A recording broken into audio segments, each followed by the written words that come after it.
Hello, hello, and welcome to Culture Shift right here on 101.9 WDET FM. I am Tia Graham. I'm here with Amanda LeClaire. Brian Patrick Cooper's in the building somewhere, and we have two special guests in the building who are going to talk to us about, reading and literacy and their bookstore. So, welcome to the show, Jay and Sarah Williams, who happen to both be Wayne State graduates right here from the city of Detroit. Next Chapter Books began as a pop-up, and it still is a pop-up bookstore on Warren Avenue just last November, and has already become a staple in the Morningside and East English Village neighborhoods. The Williams moved in, and Next Chapter Books will remain at the Alger through April 2023, so this through the end of this April. So joining us once again is Sarah and Jay Williams. Thank you both so much for being here with us today. Thank you so much for having us. Thanks for having us. We're excited. Yeah. So, just jumping into things once again. Simple question, but why did you both decide to open up a bookstore, especially a pop-up? Yeah, so we love books. Both of us. Jay's a history major. I'm a journalism major. We have been reading all our lives. We've dreamed of having a bookstore for many years. And while we were raising our family, it just didn't feel like a feasible option. I'm sure many people during the pandemic gave a closer look to what do you really want to do? What brings you joy? And community is what we want to do. And we want to do it around reading. So the reason we're popping up is because we have a lot to learn. Yeah. So we are taking this time to hear back from the community, to learn what they want to see in a bookstore, to learn our business as we look to secure a permanent space.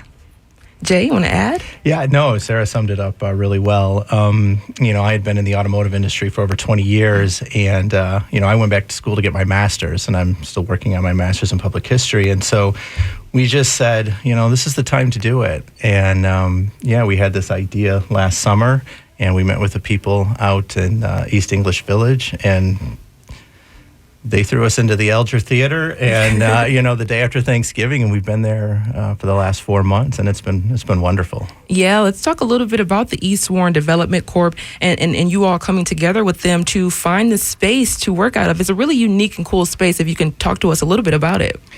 Yeah, so when we had this idea of opening a bookstore, we contacted the executive director, Joe Rashid, at the East Warren Development Corporation.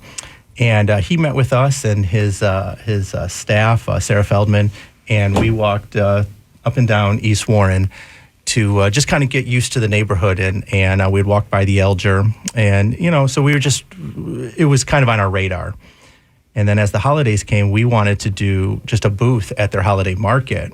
And Joe said, I got a different idea. Let me put you in contact with the Alger Theater, and they have this 450 square foot space that we've, begged, borrowed, and stole bookcases for, and in the course of 3 or 4 weeks, set up a small bookstore. Sarah. Yeah, this is a really special community. So we live in Redford on the west side, just outside Brightmoor, and we had met Joe years ago playing softball at Clark Park. And we see him all the time on social media, just loving on his neighborhood, loving what he does. And so that's what really drew us to reach out to him. We wanted to give space to the independent bookstores that we know of in the city that are doing lovely work in their neighborhoods. And we could see that there was more room on the east side and perhaps more need. So when Joe said, come and hear from the community, we were excited to try that. And the Friends of the Alger have been wonderful partners. That's so amazing to hear. So as we're sitting here, we're speaking with Jay and Sarah Williams, talk a little bit more about the Morningside community. I personally grew up right around the Brightmoor community, right around that area, Telegraph and West Chicago. So right in that little area. So I kind of understand what you're talking about in certain pockets in the city of Detroit. There is a need for accessible books. There's a need for spaces for people to go and learn and read and connect with one another. So talk about finding those spaces and connecting with the community, but also using your unique degrees and your unique Wayne State insight, in the community. Yeah. So I grew up, I spent my early years in Morningside on 3 Mile Drive. I walked to the Jefferson Branch Library with my parents for story time, which is still there and still a thriving library. We've been honored to partner with them a little bit around programming. And So it's wonderful to come back to this neighborhood, and I have a lot to learn about what's been going on since I've been gone. But on the west side and in central spaces in the city, there is a lot more access to literary opportunities, and we really see that we want to create that in more density on the east side as well. Not only the opportunities to fall in love with books and to have story time and author talks and poetry readings. There are amazing groups in the city, youth-centered groups that we would love to help give space to, and to have that third space where community can come together, which people have been telling us since November is something they are just starving for on East Warren. Yeah. So very true, Jay. Yeah, we've gotten to know a lot of the people in East English Village and Morningside. That was very critical to us and important for us to immerse ourselves in the community, not just open a storefront and expect people to come, but to really know the people that are in those spaces. And, they've invited us to their neighborhood association meetings that we've gladly gone to their social mixers. They just have some wonderful administration of their neighborhood associations and just wonderful people that we have just really started to call friends, as much as patrons or customers. But it's been wonderful. It's an exciting thing when you start to get to know your customers, and we are a new and used books shop, so we spend a lot of our downtime out hunting for treasures, right? So increase affordability in book ownership. How can we have secondhand items that look and feel new but are still relevant? And we're starting to say, I bet Maureen would love this book, or I bet that, this would be a good one for Nick, just starting to know our neighbors a little bit more. And that's been great. I love that so much. Right now, we are speaking with Jay Williams as well as Sarah Williams, who are the owners of Next Chapter Books. It is a pop-up bookstore you can see right now on East Warren. We'll get way more into the location once we get closer to the end of the conversation. But, when we talk about, you were just talking about access and making sure that, you're meeting people at their price point. You're meeting people in their budget and where they are. What does it mean to have access, or what does it look like when you see lack of access to books, and what you're hearing from the community when they're asking for some of these things? Yeah, so for us, book ownership is important. You learn from books. You understand other people's perspective from books, and being able to share those is very important. And new books can sometimes be expensive, and so we, in between sustainability and access, we really like a highly curated used book component to our store that allows us through acquiring books that speak of diversification, or where people can see representation in themselves, to a community that we can provide them at reduced cost than they would be new. Because when we talk about used books, we're looking in the last 20-25 years. We still have some books on our shelves that are just a year old, that at a reduced cost, that allows the community access to something that maybe was cost prohibitive when it first came out. I think also we're just excited to partner with organizations in the neighborhood. We know that we have Brilliant Detroit over there working hard on literacy. We have the library. We have other nonprofits who are working hard. We love to figure out how we can, we're looking to be in a space that has a little bit of extra room for programming and for those partnerships to come together. Yeah. So we talk a little bit about, of course, books, and we see the push here in the city of Detroit, Metro Detroit, for literacy. Really, really tough. But we're seeing books in banning across the country in other places, in other spaces. So what's your personal thoughts about that? Yeah, when I think about it, it's the question I ask is, why do people want to shut off other ideas? Obviously that's in the answer. That's something that should be challenged. We look at that as we'll keep those books on our shelves, right? We want people to have full access. Let's talk about ideas. Let's share ideas. Let's learn about other cultures, other people. for me, it sometimes falls into that category. It's like I don't fully understand. I get it. I know where they're coming from political aspects, but it's silly to me. Also, we want our community to help curate what is on our shelves. So we want to hear from them what it is that they want to be reading. In terms of banning books, I think it's very important not only for community dollars to stay in a community, but that there is not one large company controlling what we read. So the importance of neighborhood bookstores and lots of different places that you can go to find the books that you're looking for is important, and it should look like the neighborhood it's in. And that's a beautiful segue, a beautiful question to build on that. Talk a little bit about the economic component it is to have your local bookshops and your local stores right there in the neighborhood. Yeah.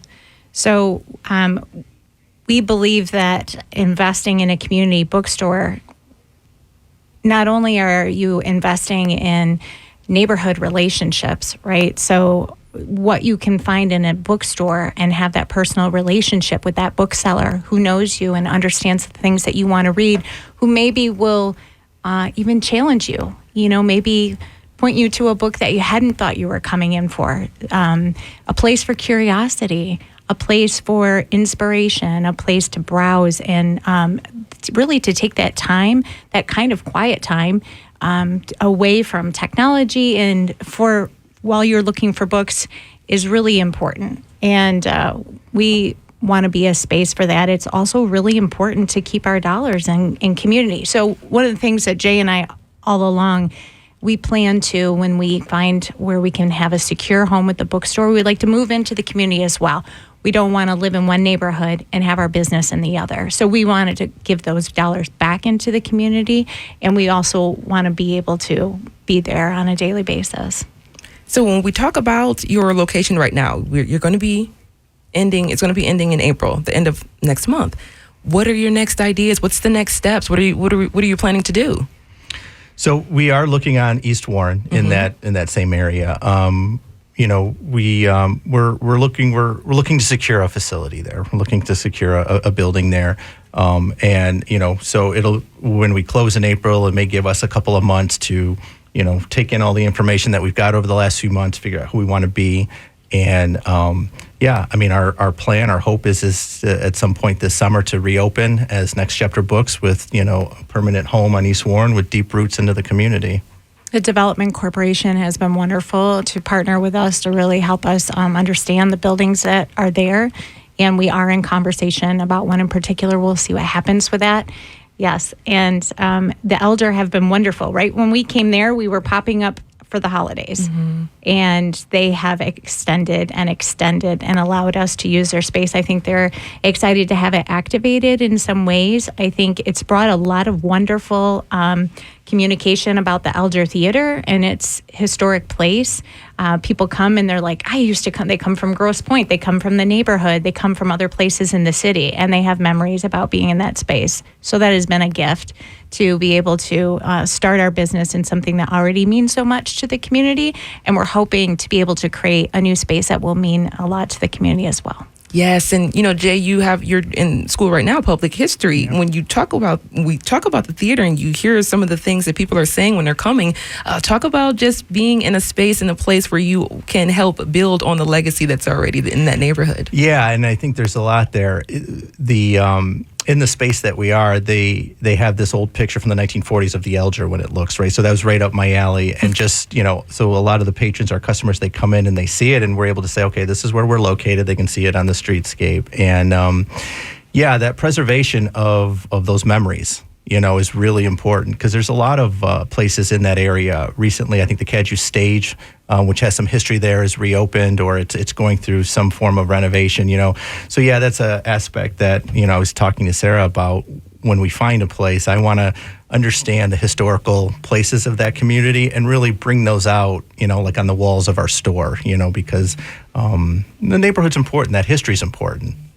Yeah. In terms of our location currently, students coming from East English Village Academy walk by our store on the way home, and we all are hoping to stay in that footpath, right? So we see that for us, it's really important to be a space for young people that when we would have not, if we may be able to work in a coffee shop, we would also like it to have tables and chairs, a place where the people can stop in after school, meet up with a friend, grab a soda, work on homework, whatever it is. So we're hoping to stay in that footpath. I think about all the times I went to the library after school and read my zoo books, because I loved zoo books. And so that was one of my favorite experiences. So I really do hope that you all do find a permanent space in the community where people can find you always and have a third space. So we were chatting with Next Chapter Books owners, pop-up store on Warren Avenue, Jay and Sarah Williams, who are Wayne State grads, Detroit, Michigan,